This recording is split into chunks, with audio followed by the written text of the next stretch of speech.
Bom, agora, gente, está tão assim excelente que eu nem sei como que eu faço, né? Porque tá maravilhoso. Para falar de cada um dos palestrantes, eu fico assim, meu Deus, o que eu falo de cada um deles? É a mais. Mas agora, nós vamos receber, olha só, a gente teve a presença de 2 homens. 2 homens. Agora, né, para colocar aqui mais assim leveza, um cheiro de mulher, né, gente? Aqui nós vamos receber uma pessoa que também tem tanto conhecimento. Ela é relações públicas, especialista em responsabilidade social, empresarial também, e mestre em comunicação, autora e coautora em 4 livros, palestrante e consultora. Vamos receber com uma salva de palmas Anita Cardoso.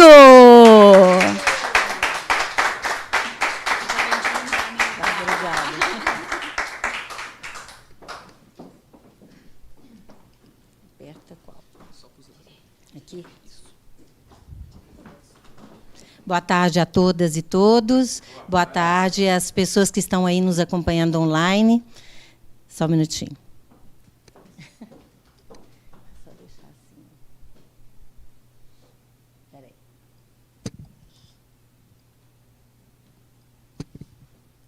Só deixar assim e apertar aqui. Isso. Um técnicozinho ali.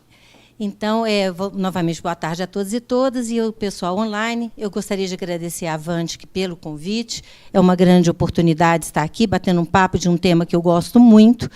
E eu vou falar hoje sobre atendimento ao cliente 5.0, mas num viés muito focado em pessoas. Então, vamos começar a nossa visada sobre o atendimento 5.0. Quem é o cliente 5.0 no ano de 2022, século 21? É o baby boomer. Tem algum baby boomer aqui? Eu sou baby boomer. 50 mais, 60 mais, somos baby boomer. É uma particularidade de um cliente que vai continuar existindo, vinculado a várias gerações. No século XX, as gerações morriam. No século XXI, o baby boomer vai ser o primeiro interlocutor da virada dos 100 anos e dos 120 anos. Ele é um cliente que ele vai ter, além do conhecimento tecnológico, ele vai ter ainda aquelas características do século XX, que ele trouxe, da proximidade, do relacionamento e da retroalimentação daquilo que o Luciano acabou de falar aqui, que é a reconexão com a humanidade. Temos a geração X, também estou vendo geração X aqui, é uma geração mais moderna, mais focada no conhecimento tecnológico, mas, ainda assim, é uma geração mais antiga. É uma geração que tem 40, próximos aos 50, e essa geração X também traz consigo a tecnologia. Engana-se o produtor de serviço ou produtos que essa geração, nem a Baby Boomer, vai ser responsável por ter uma interlocução com a modernidade. Eles estão conectados com a modernidade, eles estão presentes e eles vão ser referências para que se haja, para que se tenha, cada vez, deixa eu me colocar na posição certa, está ok aqui? Para que se tenha cada vez mais uma longevidade nos processos profissionais. E, junto com isso, vem a geração Y, a geração Z, e a geração alfa. A Y e Z, elas já estão aí ditando as regras da tecnologia, ditando como eles querem trabalhar, como que eles desejam estar presentes nos processos de lazer, de turismo, de compra. E a geração alfa, ela é 100% tecnológica. É uma geração que você praticamente não vai ver em nenhum lugar de serviço ou produto, a não ser virtual. Esse tanto de público diferente, cada um com sua característica, mas todos muito presentes no dia a dia da nova demanda do atendimento 5.0, a única diferença que vocês vão ter entre eles vai ser o modo de conexão, a forma como vocês vão poder conversar com eles.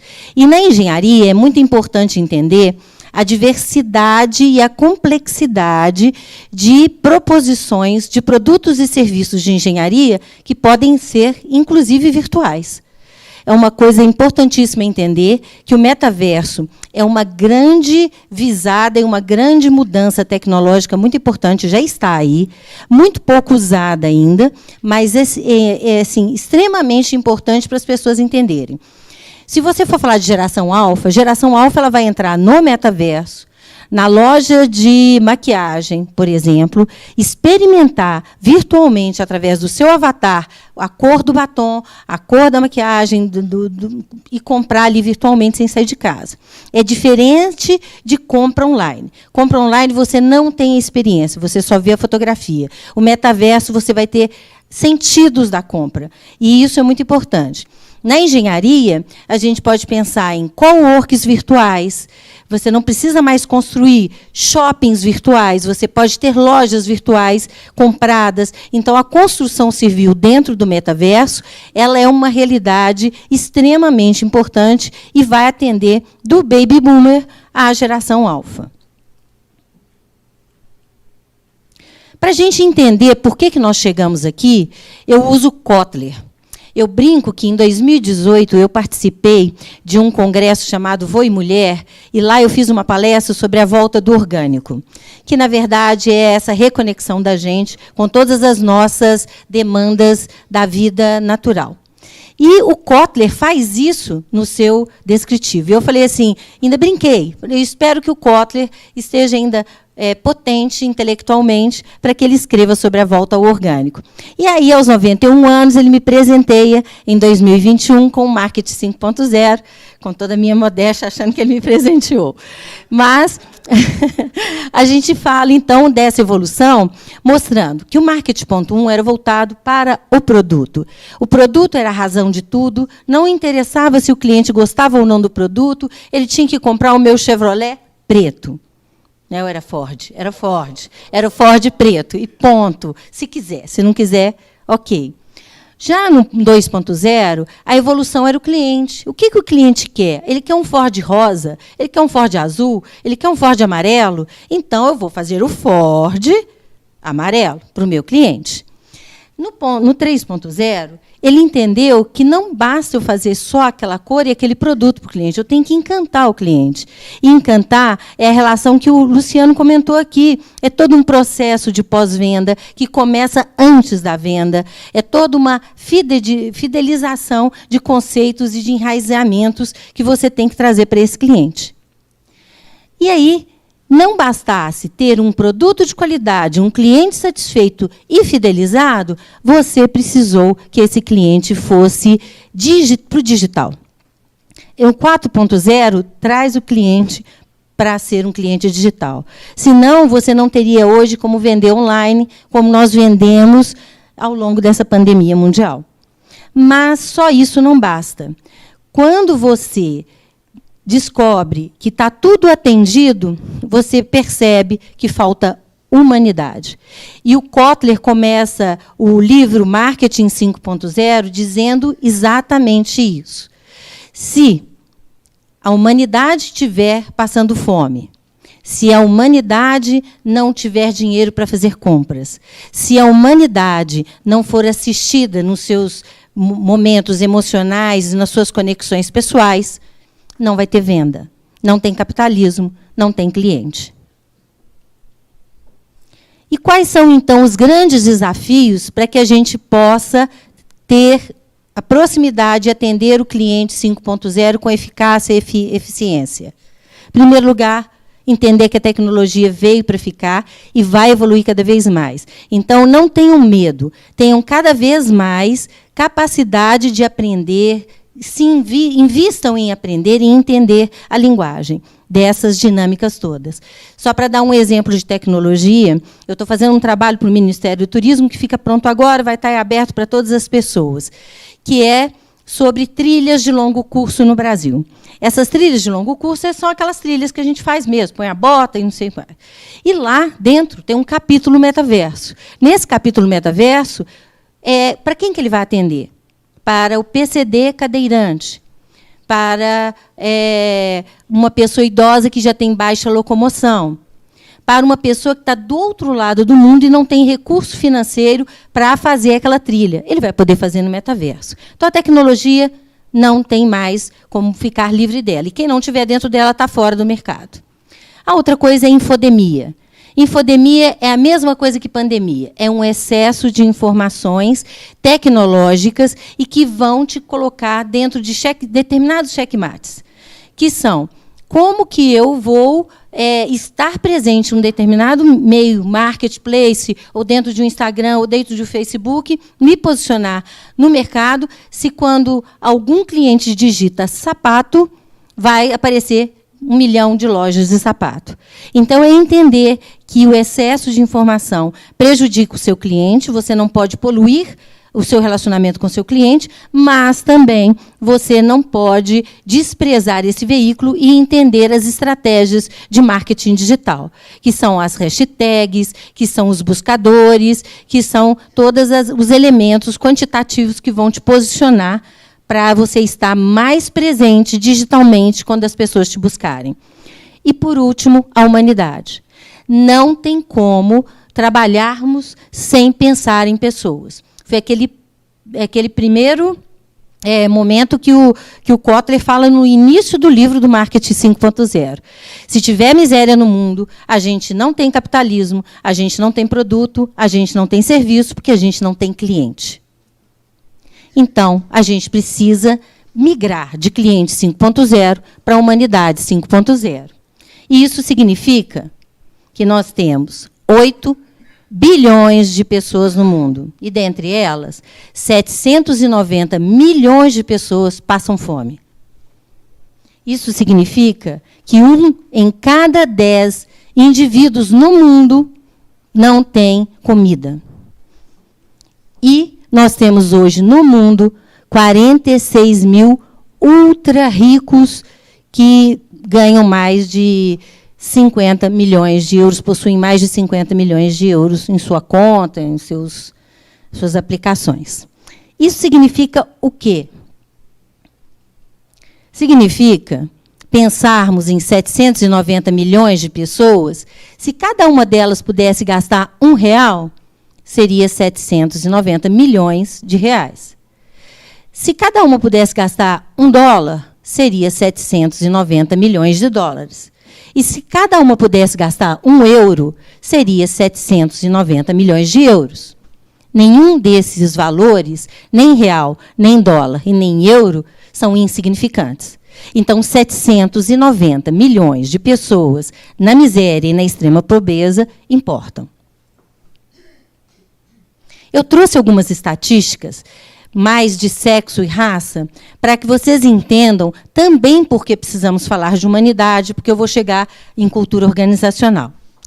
Aqui a primeira estatística fala que 73,5% dos diretores hoje das empresas no Brasil, são dado do BID, Banco Interamericano de Desenvolvimento, são homens. Que 58% dos gerentes são homens. E que as mulheres estão sempre em padrões de desigualdade e em cargos menos relevantes nas organizações brasileiras. Ainda falando desse mesmo perfil, a estatística diz que, quando mexe com a cor, mulheres pretas e pardas e homens pretos e pardos estão em 4,9% e 11,9% dos cargos de gestão e alta gerência, alta administração. Então, nós ainda temos um gap muito grande. Eu estou falando, então, disso, isso complementa os 790 milhões de pessoas. Por que nós temos que nos preocupar com tantos dados? Um outro dado importante é para mostrar que o mercado, no norte do país, 70% do trabalho é masculino. No Nordeste, 60% o emprego é para homem. No Centro-Oeste, 60% de emprego é masculino. No Sudeste é que começa a dar uma equiparada, 58% masculino, 41% mulheres. E no Sul também começa uma equiparação de quantitativo de homens e mulheres no mercado. E um outro estudo sobre ensino superior e raça e gênero. Os homens brancos são 31,7% com ensino superior, em comparação com os homens pretos, que são 8,8% da população educada em nível superior. Essas estatísticas, elas mostram que a gente tem muitas arestas a serem trabalhadas no Brasil. Tirando os 790 milhões de habitantes que não têm comida, nós estamos falando aqui no Brasil hoje de uma população de aproximadamente 15 milhões de pessoas em situação de pobreza e extrema pobreza, que chega a ser mais ou menos 5% da população brasileira. Nós também temos que trabalhar alguns conceitos, deu uma desconfigurada ali, peço desculpa para vocês, que estão arraigados dentro da nossa cultura social e cultura mundial. Por que as mulheres estão em menor quantidade nos cargos de direção? Ou por que as mulheres têm menos empregos em algumas regiões do Brasil? A gente justifica isso através do machismo, a gente justifica isso através do sexismo e a gente justifica isso através da misoginia, que são estruturais e que são extremamente fortes no nosso país. Por que pessoas com 50 mais, os baby boomers, que vão viver até 120 anos, como eu, por que essas pessoas não têm emprego nos 50 mais? Por que mandam elas embora assim que elas fazem 50 anos?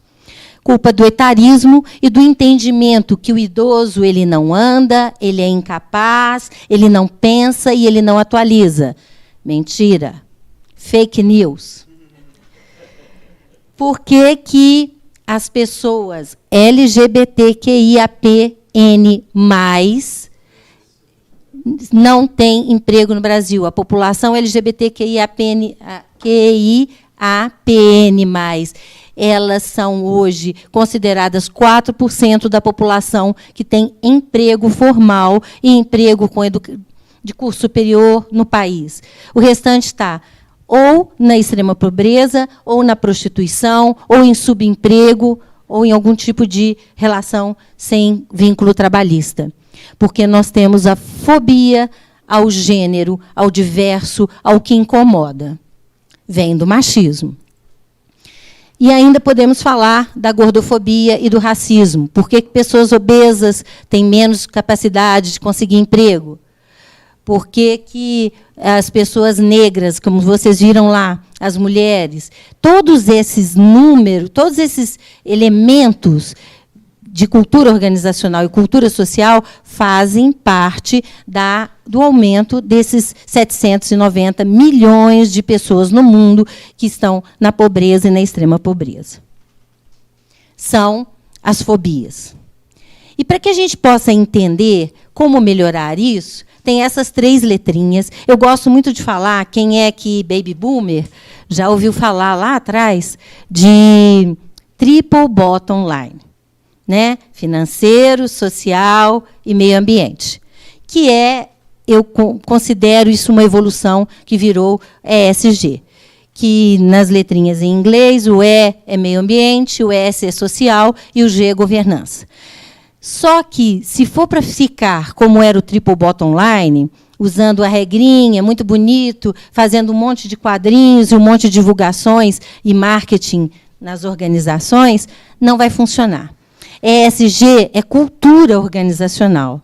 Eu vou contratar população LGBTQIA+, porque eu acredito na potencialidade e na exclusão desse grupo. Então, minha cultura organizacional entende, aceita, compreende e consegue incluir com plano de cargos e salários, com todas as demandas que qualquer outro tipo de população e profissional conseguiria estar. Que uma pessoa branca, um homem branco ou uma mulher branca teria como plano de carreira. O mais difícil da governança, quando você fala em diversidade, em eliminação de desigualdades sociais, na governança, é quando você usa isso como um sistema de publicidade e não usa isso como um sistema real. Vou explicar. Eu tive uma empresa que veio me contratar para trabalhar diversidade e inclusão. E aí nós fomos conversar sobre o quadro funcional, e ele falou assim, olha, eu já estou na frente, porque a minha população, meu quadro funcional, 60% são mulheres negras. Eu falei, nossa, então, já fico feliz que a gente vai começar de um patamar interessante para uma população que é a maioria, mas é minorizada nas oportunidades. Só que todas eram faxineiras.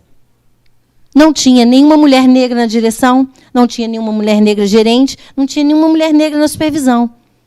Então, isso não é programa de diversidade e inclusão. E o ESG, essas 3 letrinhas, elas têm que estar muito dentro da organização, focadas nesse viés. O que eu posso fazer para que realmente o meio ambiente seja protegido, para que a minha organização venda produtos que não agridam o meio ambiente, mas culturalmente. E como que eu posso privilegiar o social e como a minha governança vai ser uma governança real. E aí, porque ninguém vai querer comprar de quem não tem essa cultura. Ninguém mais vai querer comprar. E eu falo isso, com certeza, do baby boomer à geração alfa. Ninguém mais quer ver pessoas na rua, igual a gente está vendo aí, passando fome. Incomoda muito você passar de carro, no ar-condicionado, e perceber que tem uma pessoa que tinha casa até um mês atrás e está na rua hoje. Quando você não faz o que realmente as letrinhas ESG esperam de você. Mais cedo, tinha um profissional dono de uma empresa, Gustavo, se não me engano, ele fez uma pergunta aqui para um outro palestrante sobre ESG. Se era uma lei, se era uma regra, como uma ISO. Não é uma lei, não é uma regra. É uma cultura organizacional. Provavelmente não vai virar lei, não vai virar certificação. Vai virar modos de operação. Então, é uma coisa que é cultura. Quem faz só para marketing, a gente chama de greenwashing. Isso é uma expressão dos anos 80, onde você falava que meu sistema de saneamento, minha empresa não polui, mas aí deixava desaguar os produtos, né, no rio, né, e assim por diante. E quem não trabalha com eficácia o social, através da governança e através do social propriamente dito, também é como se fosse uma lavagem, o diversity washing. Então, a gente tem que entender que então, estou fazendo toda essa volta para voltar no atendimento ao cliente 5.0. Nós temos tantas lacunas mundiais, essas lacunas não são brasileiras, são mundiais também, que a gente precisa entender que nós precisamos, como qualquer organização, pequena, média ou grande, estar focada nessa cultura de entendimento e compreensão de priorizar a humanidade. Qual a solução? Essa solução que eu sugiro é dificílima, mas muitas organizações já falam isso. Temos que migrar do capitalismo do shareholder para o capitalismo do stakeholder. Muitas organizações já falam isso, muitas. Mas, na prática, ainda essa migração não existe.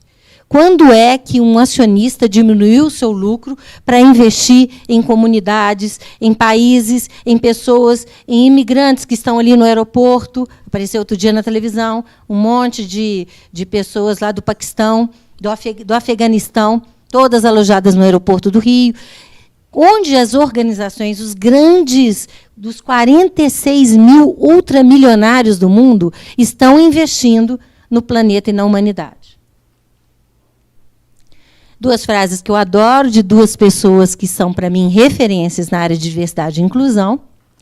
Uma é do Ricardo Salles, ele tem a Mais Diversidade, uma empresa incrível que trabalha todas essas questões, principalmente essa mudança de viés da organização, que não é deixar de ter lucro, é capitalismo, sim, gente. O capitalismo ele vai continuar existindo, mas é um capitalismo que não vai ser só para os 46 mil ultra-ricos do mundo. É um capitalismo que vai atender ao restante do mundo também.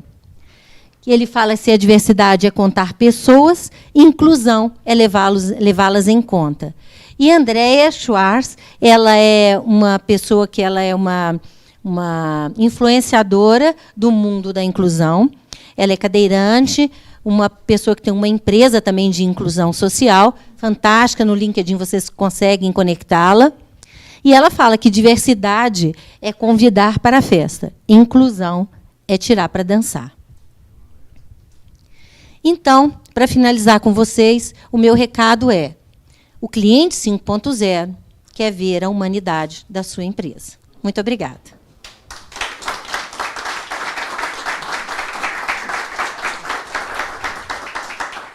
Pois então, né, gente? A Anita, eu falo assim, meu Deus, você tem que mandar o currículo, porque é tanta coisa que ela fala, que ela trabalha, e que bom ter tanto conhecimento para nos ajudar e nos aprimorar e aperfeiçoar, né? Fala também sobre ESG e outras coisas mais. Então, se vocês quiserem saber mais, tem os contatos dela. Você passou, Anita? Ah... @ no Instagram, Anita C. Cardoso. Então, você que está online aí, se precisar de fazer alguma pergunta para ela, entrar em contato, é só realmente segui-la. Bom, pessoal, Anita, obrigada pela sua palestra e pelo convite aceito para estar aqui conosco. E fique mais, porque temos aí depois o painel, né? Uma salva de palmas de novo para a Anita, pessoal. Aí! Obrigada. Bom, nós vamos dar continuidade online, então espera aí. Tá pronta a outra? Olha que bacana, gente. Então, nós vamos